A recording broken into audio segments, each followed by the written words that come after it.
আরে কেন আল্লাহ তাআলারে আল্লাহ বলে ডাক দিবেন?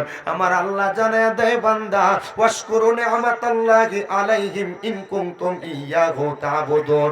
আল্লাহ কয় বান্দারে তোমরা আমি আল্লাহর নিয়ামতের শুকরিয়া আদায় করো যদি তোমরা আমি আল্লাহর ইবাদত করো।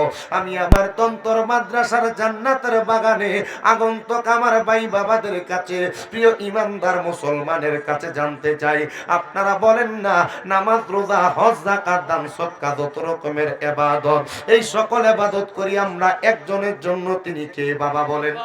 মুহাব্বতের আওয়াজে বলেন না তিনি কে?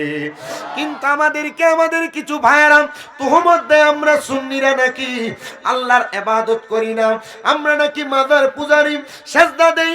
না না না, আহলে সুন্নাত ওয়াল জামাতের ঐক্যমত ফতোয়া হলো দুনিয়ার জমিনের মধ্যে মাজারের মধ্যে সেজদা প্রদান করা হারাম।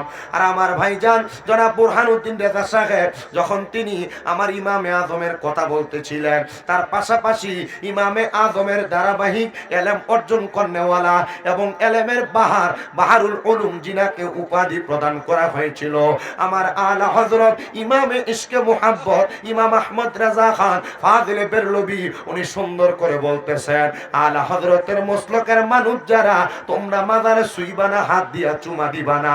বলে কেন গো? বলে তোমার মুখটা পাপী আর মাজারে ওয়ালা হলো পবিত্র, যদি তুমি পাপী মুখটা সেই জায়গায় লাগাও তোমার অপবিত্রতা দিয়ে সে জায়গা অপবিত্র বানাইতে পারবা না।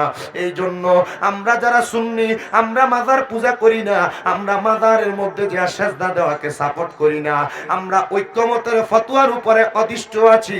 আমরা মাজার জিয়ারত করব আল্লাহ এবং তার রাসূলের সৌন্দর্য, আল্লাহ এবং তার রাসূলের সন্তুষ্টি অর্জন করার জন্য। কথা কোন ঠিক কিনা?